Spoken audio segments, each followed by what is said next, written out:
passionate pursuit of God's will calls for unwavering trust in Him.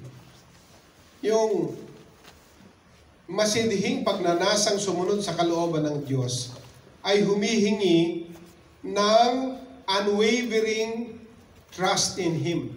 Yung pag sinabi unwavering, yung tiwala na hindi pwedeng questionin.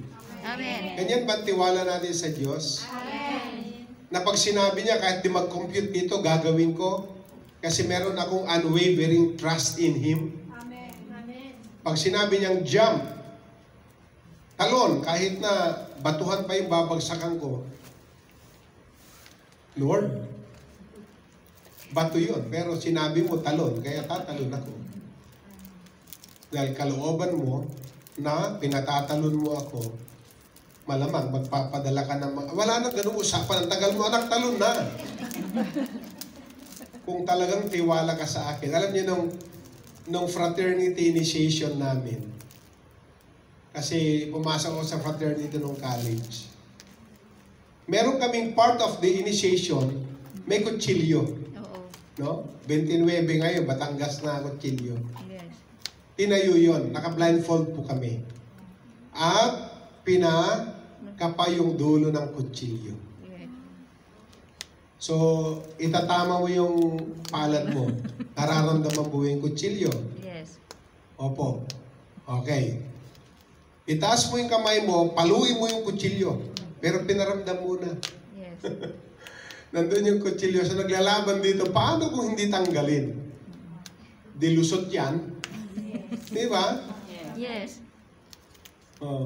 Kung hindi mo naman paluin, ikaw ang papaluin. So, wala kang lulugaran. So, it's either butas ito o butas ito. Pero binigyan ako ng tip nung nag-recruit sa akin eh. Alam mo, sabi niya, darating doon sa initiation rites, may ipapakapang kutsilyo, yung tulis. Tapos ipapapalo. Paluin mo lang. Kesa ikaw mapalo. Huwag kang matakot. Bakit? Aalisin namin yung kutsilyo pag pinalo mo na. O di alam ko na kaagad. Kasi wala naman ako nakita ang mga kabrad ko sa frat na butas ang mga palad. Oh. Yes. Ibig sabihin, lahat ay mag-undergo ng ganong initiation, part of the initiation. Yes. Wala naman butas ang palad sa kanila. Ibig sabihin, nung ganun, nung paluin nila, pinalis yung kutsilyo. So wala akong kaduda-duda. Itaas mo rin eh, paluin mo na! Pinalo ko, kasi alam kong alisin nila. Pero minsan sumasagi dito, paano kung ako ang unang mabubuto sa palad? Di ba? Oh, wala pong butas yung aking palad. Amen. Ang Panginoon Jesus lang may butas. Amen. Amen. Yun ang ibig sabihin ng trust. Amen? Unwavering trust in Him. Eh ano pa kaya? Diyos yun. Yung tao na nag-challenge sa akin, pwede pa siya magkamali. Paluin ko. Eh, kaya naramdaman ko hindi na inaalis. Kasi ginaid yung kamay ko eh. Pag angat kong gano'n, baka maunahan ko silang ibagsak eh. O sige, nung naalis nila, saka pa lamang ipinapalo. So, pwede rin silang magkamali. Kaya may mga namamatay sa initiation rites, di ba? Yes. Pero sa Diyos, hindi Kanya pagagawin ng isang bagay na alam niyang ipapahamak Kanya. Amen. Bakit? Masisira ang pangalan niya. Yes. Kaya hindi Kanya pagagawin ng isang bagay to the detriment of His name. Amen. Kasi ano na lang sasabihin ng tao? Yung Diyos mo, tinuturuan kang maging masama? Eh, anong klaseng Diyos yan? Masisira ang pangalan niya. Sino po rito ang merong unwavering trust in Him? Parang pa isa-isa lang ang sagot, no? Amen. Ang mainam na pagsusumikap sa kalooban ng Diyos ay nangangailangan ng matibay na tiwala sa Kanya. Kahit kung hindi natin maunawaan ang Kanyang mga paraan. Ito ay nangangailangan ng pagsuko ng ating sariling pagkaunawa at pagsunod sa kanyang gabay na may kaalaman na siya ang magpapatnubay sa atin tungo sa tamang landas. Number 3, pakibasa. Boldness and courage to fulfill God's will. Katapangan, sabihin ng boldness and courage at tapang na tuparin ang kalooban ng Diyos. 2 Timothy 1:7. For God gave us a spirit not of fear, but of power and love and self-discipline or self-control. Sapagkat ibinigay sa atin ng Diyos ang isang espiritu na hindi takot, kundi lakas, pag-ibig at kahinahunan. Imagine a person who exhibits a passionate determination to fulfill God's will, stepping out in faith and overcoming fears and obstacles. They rely on God's power, love, and self-control to boldly pursue His calling. Minsan may ipagagawa si Lord na hindi niya papakita kung anong resulta. Kasi ang pagtitiwala sa Diyos ay one step at a time. Amen. Hindi niya, okay, sumunod ka anak, ito ang makikita mo sa dulo. Minsan hindi niya pinapakita yung dulo eh. Parang jigsaw puzzle. Alam mo na ang picture. Pero kailangan mong ikabit one piece at a time para makabuo ka ng picture na yun. Para bang, nakapaglaro na ba kayo ng step no sa step yes? Yes. Anong malimit yung na gagawa? Step yes? Yes. Okay. Nakapaglaro na ba kayo ng puro laro? Siyempre magkakaedad kayo.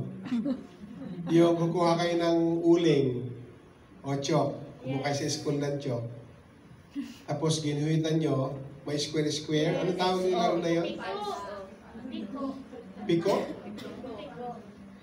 Luksong, hindi, iba naman yung luksong tinik. Yung lilipat-lipat ka ng base. Meron kang bato yata, no? Lalagay mo sa first base. Lalampasan mo yon. Pagbalik mo, kukunin mo na yung bato mo. Nalaro niyo yan? Tapos pag na-perfect mo yung 1, lilipat mo na sa 2. Di ba? So merong isang paa lang, merong dalawang paa, iba-iba ang drawing. Ganon. Bago ka makarating doon, hindi ka pwedeng nilagay mo yung bato mo dyan, tapos lubukso ka sa pinakadulo. Foul yun. Yes. Talagang sisimulan mo sa 1, 2, 3, 4, saka ka babalik. Merong sequence yun, hindi pwedeng babalik ka, nangangalahati ka pa lang. Maliwanag po ba yun? Amen. Okay. Ano pa ba ang example na maganda? Nakakita na ba kayo ng Waze? O, Google Map. Pag may nahanap kayo, gino-Google Map nyo ba?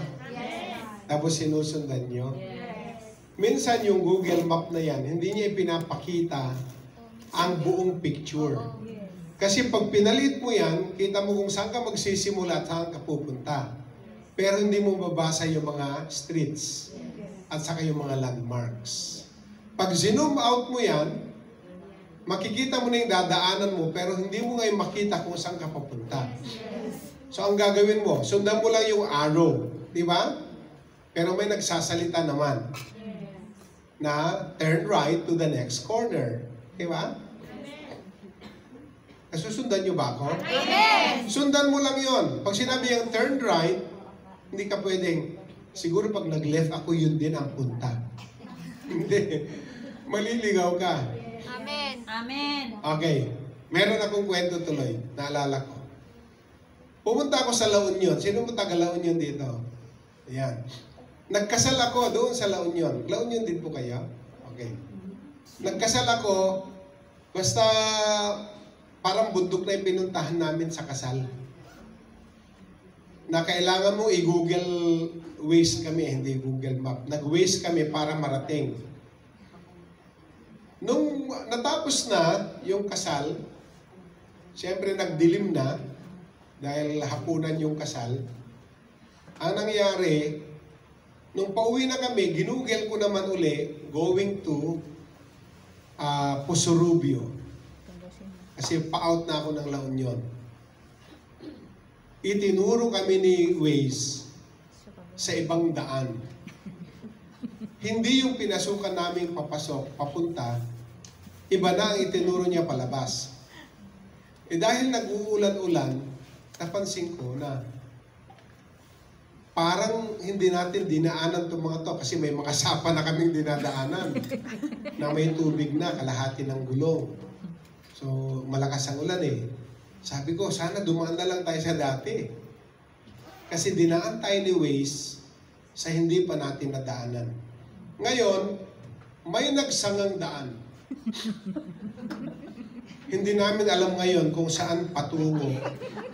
Kasi letter Y na siya.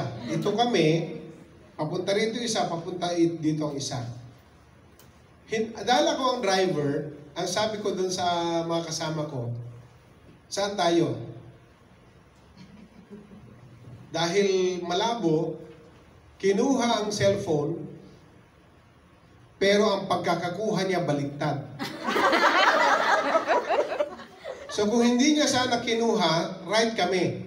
Nung binaliktad niya, naging left kami. So pinasok namin ang left, only to find out na dead end siya. May mga bahay doon, kaya pala malaking kalsada kasi farm siya. Parang highway din siya. Okay, mali tayo, atras. Kaso pag atras, nahulog ako sa kanal. Yung kanang side ng sasakyan. Na hindi ko na maiahon dahil kumain na sa putik. Ano na, lumubog na yung dalawang gulong. So, sinakabarong, sinakasapatos kasi di ba nag-bilis eh. So, kailangan nang magtanggal ng barong, magtsinelas, para resolbahin kung paano iahon. Datingan na yung mga mama, yung mga kapitbahay, inilokano ko na sila para alam nilang hindi nila kami kayang ibenta at nagpakilala na ako. Pero sila mismo, naubusan din sila ng paraan. So, teka muna, wala mo nang gagalaw, pero 2 hours na kami. Inamitan ko na ng analysis. Ganito gawin natin.